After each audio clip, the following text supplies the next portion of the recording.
కల్కి ఆగమనం మొదటి భాగంలో వృద్ధ సాధువు కార్తీకరుద్రుడికి కల్కి రావణ్ జీవితాన్ని చెప్పడం మొదలుపెట్టి కల్కి వనం ఎలా పుట్టిందో, అందులో ఉండే చీకటి ప్రపంచం గురించి, ధరణి కాంచనాన్ని పాలిస్తున్న సత్యవరదుడు అతని భార్య ద్రాక్షాయణి గురించి చెప్పాడు.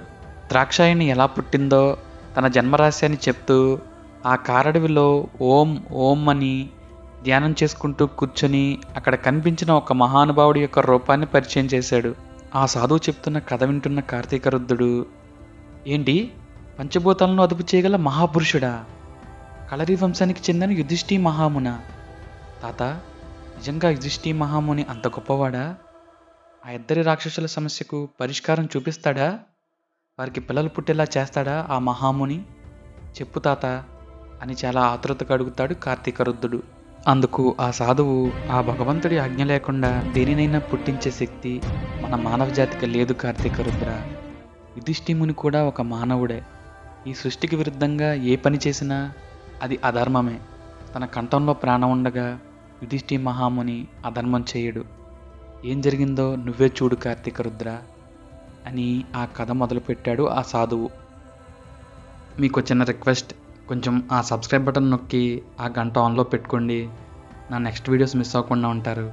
ఒక లైక్ కూడా కొట్టి కొంచెం ఎంకరేజ్ చేయండి. దైవత్వంతో కూడిన ఆ మహామునిని చూసిన ఆ ఇద్దరు రాక్షసులు కాసేపు తన్మయత్వంతో అలా చూస్తూ ఉండిపోయారు. కళ్ళు మూసుకుని ధ్యానం చేసుకుంటున్న ఆ ముని వీళ్ళ ఉనికిని గమనించి ఒక్కసారిగా కళ్ళు తెరిచి తన చూపు వీరి వైపు తిప్పుతాడు. అప్పుడు కనిపించిన ఆ దృశ్యం చూసి వాళ్ళిద్దరూ భయంతో వణికిపోయారు. ఆ దృశ్యం కణకణమని శబ్దం చేస్తూ వణుకుతున్న నిప్పుల్లో ఎర్రగా కాల్చిన ఉక్కు ముక్కలాగా యుధిష్ఠి మహాముని కళ్ళు పగపగమని నిప్పులు చెరుగుతూ ఉన్నాయి. వీరి రాకను ముందే ఊహించిన యుధిష్ఠి మహాముని ఆ ఇద్దరి భార్యాభర్తలను చూసి, విచిత్రమైన విధి ఆడే వింత నాటకం, ఈ ధరణిలో మనిషి బ్రతుకే ఓ బూటకం, పాపాలు చేసేది ఒకరు, అనుభవించేది వేరొకరు, జాలిపడిన విధి సమస్య ఉన్న చోటే పరిష్కారమూ ఉంటుందని గుర్తు చేస్తుంది అని శ్లోకం చెప్పి వారి వైపు చెయ్యి చూపించి వారిని దగ్గరకు రమ్మని పిలుస్తాడు. ఆ ఇద్దరు రాక్షసులు ఎంతో వినయంగా ఆ యుధిష్ఠి ముని వద్దకు వెళ్ళి ఆ మునికి ఎదురుగా కూర్చుంటారు. వారి వంక చూస్తూ సమస్య ఏంటో చెప్పమని అడిగాడు యుధిష్ఠి మహాముని. అందుకు గండబేర వారికి ఎంతో కాలంగా పిల్లలు పుట్టడం లేదని, అంతేకాకుండా తన భార్యకు ప్రతిరోజు 2 కలలు వచ్చి వేధిస్తున్నాయని, దానివల్ల తను మానసిక క్షోభ అనుభవిస్తుందని ఆ యుధిష్ఠిమునికి వివరించాడు. అది విన్న యుధిష్ఠిముని దార్శనికతో తనకు వచ్చే కళ ఏంటో వివరించమని అడుగుతాడు. అందుకు దార్శనిక ఇలా మొదలు పెడుతుంది. తమరు చూసిన ఒక్క చూపు వల్ల నాకు కలిగిన మనోవ్యాకులతంతా ఒక క్షణంలో పోయినట్టు అనిపించింది. మీలాంటి మహానుభావులను చూసినందుకు నా జన్మ సార్థకమైనంత ఆనందంగా ఉంది. ముందుగా తమరికి ప్రణామాలు ఋషివర్య అని చెప్పి ఆయనకు నమస్కరిస్తూ నేను నిద్రలోకి జారుకున్న ఒక గడియ సమయం గడిచాక నాకు ఒక దృశ్యం కనిపిస్తుంది.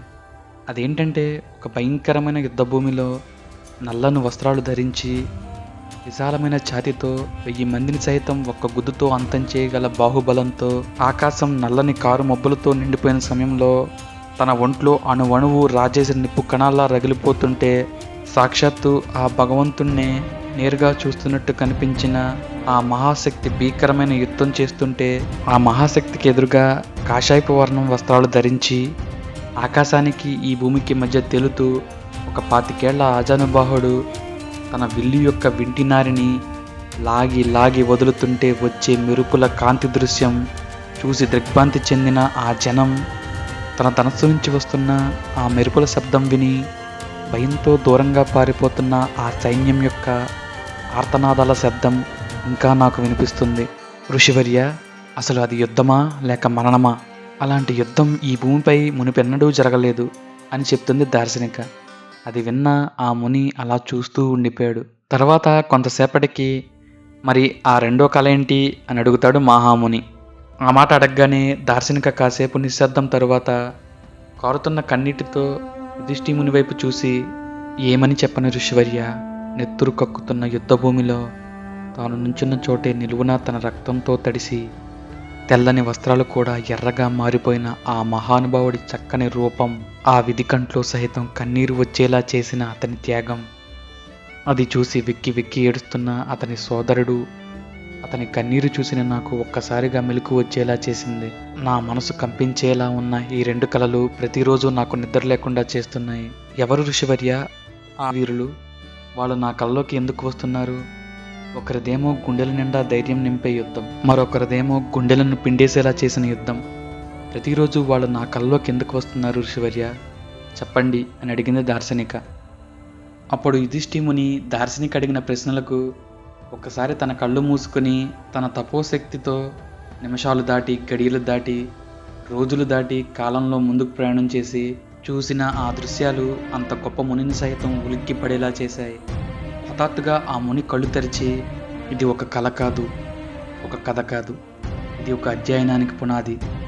ఆ వీరాది వీరులు ఈ చరిత్రని తిరగరాయబోతున్నారు. వారి జీవిత వృత్తాంతం ఈ శకానికే నామకరణం కాబోతుంది అని చెప్తాడు. అందుకు ఆ భార్యాభర్తలిద్దరూ చాలా ఆశ్చర్యంతో, అంత గొప్ప గొప్ప వాళ్ళు మాలాంటి అల్పుల కళ్ళలోకి ఎందుకు వస్తున్నారు అనే ప్రశ్న ఆ మునిని అడుగుతారు.